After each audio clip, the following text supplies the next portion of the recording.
So group by की अगर हम बात करें तो ग्रुप बाय एक तरीके का कीवर्ड होता है जो सीक्वल के अंदर हम लोग यूज़ करते हैं और इसको कहीं कहीं पर ऑप्शनल भी रखा जाता है। हम सेलेक्ट के साथ में इसको यूज़ करते हैं बट ये ऑप्शनल होता है। लेकिन अगर आप ग्रुप बाय यूज़ करते हो तो आप बहुत सारे रो जो होते हैं आपके टेबल के अंदर उसको ग्रुप बना सकते हो और वो ग्रुप आपके किसी एक कॉलम या एक से ज़्यादा कॉलम पे डिपेंडेंट करता है, उनकी वैल्यूज़ पे डिपेंड करता है। अगर सेम टू सेम वैल्यूज़ होंगे तो वो एक अलग पर्टिकुलर ग्रुप में होंगे और उसका एक सिंगल रो बनेगा। अगर अगर पूरे ही टेबल के अंदर अगर मान लीजिए 4 तरीके के डिस्टिंक्ट वैल्यू हैं और उन्हीं 4 तरीके का मतलब एक 4 रोज़ आपके बनेंगे जब आप ग्रुप बाय यूज़ करते हो। और सबसे इम्पोर्टेंट चीज़ आपको समझना होगा कि एक रो एक ग्रुप को इंडिकेट करता है जब आप ग्रुप बाय यूज़ करते हैं। अब हम बेसिक सिंटैक्स अगर देखें इसका, तो जैसे हम नॉर्मली सेलेक्ट यूज़ करते हैं कॉलम 1 कॉमा कॉलम 2, फिर एग्रीगेट फंक्शन हम यूज़ करते हैं। एग्रीगेट फंक्शन आपको यूज़ करना पड़ेगा जब आप ग्रुप बाय यूज़ करना चाहते हो। फिर फ्रॉम टेबल का नेम हम देते हैं ग्रुप बाय के बाद हम कॉलम 1 देते हैं कॉमा कॉलम 2। आप एक कॉलम भी ले सकते हो, एक से ज़्यादा कॉलम पे भी आप ग्रुप बाय लगा सकते हैं। अब ग्रुप बाय बेसिकली आपको अगर मैं समझाऊँ तो देखिए क्या होता है। ये एक सिंपल सा मैंने एक टेबल लिया है, एक एग्जांपल लिया है। एक टेबल है जिसमें 2 कॉलम है, एक आईडी कॉलम है, एक फ्रूट कॉलम है। आईडी हर फ्रूट के लिए अलग-अलग है।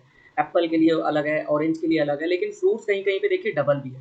मतलब एप्पल जो है कहीं न कहीं 3 आईडी के लिए भी है और 1 आईडी के लिए भी है। ऑरेंज जो है 2 आईडी के लिए भी है, 5 आईडी के लिए भी है। तो अगर मुझे इसको ग्रुप बाय करना है, तो ग्रुप बाय जब हम लोग करेंगे फ्रूट कॉलम को हम लोग ग्रुप बाय करेंगे, क्योंकि इसी के अंदर हमारे पास मतलब डुप्लीकेट्स हैं। तो एप्पल एक सिंगल रो में आएगा, बनाना एक सिंगल रो में आएगा, ऑरेंज एक सिंगल रो में आएगा, मतलब डिस्टिंक्ट वैल्यू आता है। तो सिंपली हम लोग यूज़ कैसे करते हैं, सेलेक्ट फ्रूट यानी कि मेरा आउटपुट में मुझे फ्रूट चाहिए, fruit column from sample table, इस टेबल का नाम सैंपल टेबल है। ग्रुप बाय फ्रूट बाय मतलब फ्रूट के बेसिस पर हम लोग ग्रुप करना चाहते हैं। इसके बेसिस पर हम इनकी वैल्यूज़ पर हम लोग ग्रुप बाय करना चाहते हैं। तो फ्रूट हमारा क्या है, ग्रुपिंग टेबल है। तो फ्रूट को हमने यूज़ किया तो हमारा ये आउटपुट आएगा। अब अगर मैं चाहता हूँ कि नहीं मुझे आईडी भी चाहिए, हमें आईडी भी लेकर आना है और उनके काउंट निकालना है, तो देखिए वो हम कैसे करेंगे। सिंपल सा करना है, बस सेलेक्ट में हमें आईडी के साथ काउंट फंक्शन यूज़ करना है और उसमें आईडी पास कर देना है।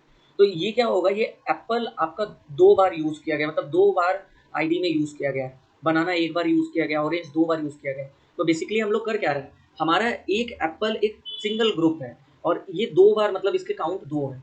बनाना एक सिंगल ग्रुप है, ऑरेंज एक सिंगल ग्रुप है। तो बेसिकली ग्रुप बाय क्या करता है, आप एग्रीगेट फंक्शन के साथ में भी यूज़ कर सकते हो, आप बिना एग्रीगेट फंक्शन के साथ में भी यूज़ कर सकते हो। यहाँ पे देखिए मैंने कोई एग्रीगेट फंक्शन यूज़ नहीं किया है। तो ये जो है ग्रुप है हमने यूज़ किया, ये बिल्कुल डिस्टिंक्ट हमारा एक डिस्टिंक्ट कीवर्ड है। ये मैंने पिछले वीडियोज़ में आपको बताया है। ये बिल्कुल डिस्टिंक्ट कीवर्ड के जैसे काम कर रहा है। अगर आप यहाँ पे डिस्टिंक्ट कीवर्ड यूज़ करोगे तो भी आपके पास आउटपुट यही आने वाला है। लेकिन अगर आप एग्रीगेट फंक्शन यूज़ करो, जैसे ये काउंट मेरा एग्रीगेट फंक्शन है, तब आप डिस्टिंक्ट फंक्शन यूज़ नहीं कर सकते, आप ग्रुप बाय यूज़ करोगे। तो ग्रुप बाय आप एग्रीगेट फंक्शन के साथ में भी यूज़ करते हो। अगर आप एग्रीगेट फंक्शन यूज़ नहीं करते हैं, तो वो बिल्कुल डिस्टिंक्ट कीवर्ड के जैसा आउटपुट देता है। एक नोट में आपको मैंने यहाँ पे लिख दिया है। अगर अगर आपने ग्रुप बाय किया हुआ है और जो जिस मतलब ग्रुप बाय के बाद आपने जो कॉलम यूज़ किया उसको हम लोग ग्रुपिंग कॉलम बोलते हैं। और अगर आपने ग्रुपिंग कॉलम के अंदर कोई नल वैल्यू है, तो ये क्या करेगा, नल वैल्यू को एक सिंगल ग्रुप में लेकर आएगा। मतलब जितने भी नल वैल्यू वाले होंगे वो एक सिंगल ग्रुप के अंदर आएंगे। तो इस तरीके से आप, क्योंकि नल वैल्यू जो होते हैं वो कॉमन होते हैं, वो इक्वल होते हैं, तो उसका एक सिंगल ग्रुप बन जाएगा। हैविंग क्लॉज की अगर हम बात करें तो देखिए हैविंग क्लॉज हम यूज़ करते हैं ग्रुप में कंडीशन देने के लिए। मतलब बेसिकली हम लोग ग्रुप बाय यूज़ करते हैं, तो हम लोग कंडीशन लगाना चाहते हैं तो हैविंग क्लॉज यूज़ करते हैं। तो बेसिकली इसका डेफिनेशन ये होता है कि आप हमेशा ग्रुप बाय के साथ में यूज़ करते हो और ग्रुप बाय हमेशा सेलेक्ट स्टेटमेंट के साथ में यूज़ किया जाता है। अगर आपने बिना ग्रुप बाय के अगर आपने हैविंग क्लॉज यूज़ किया, तो वो बिल्कुल वेयर क्लॉज के जैसा बिहेव करता है। अब अगर इसको हम बेसिक समझें, देखिए ये एक सिंपल सा सिंटैक्स है। हमने normal column select column 1 column 2 और एग्रीगेट फंक्शन लिया, उसके अंदर एक कॉलम 3 लिया हुआ है, फ्रॉम टेबल 1 लिया है। तो ग्रुप बाय हम कर रहे हैं कॉलम 1 और कॉलम 2 को, इसके बाद में हम लोग हैविंग कीवर्ड यूज़ करते हैं और फिर अपना कंडीशन देते हैं, जो भी आप कंडीशन लगाना चाहते हो। तो एक बेसिक आपको सिंटैक्स याद रखना है कि हैविंग हमेशा ग्रुप बाय के बाद में आता है। सो बेसिकली हम लोग क्या कहते हैं, it is appears immediately after group by clause. अब अगर हम हैविंग और वेयर क्लॉज के डिफरेंस की बात करें, देखिए वेयर जो क्लॉज होता है वो हमेशा कहीं न कहीं यूज़ करते हैं हम लोग इंडिविजुअल रोज़, और हमेशा हम लोग ग्रुप बाय के पहले यूज़ करते हैं। लेकिन जो हैविंग क्लॉज़ होता है वो ग्रुप बाय के बाद में यूज़ किया जाता है। हमेशा ग्रुप्स के अंदर कंडीशन लगाने के लिए यूज़ करते हैं।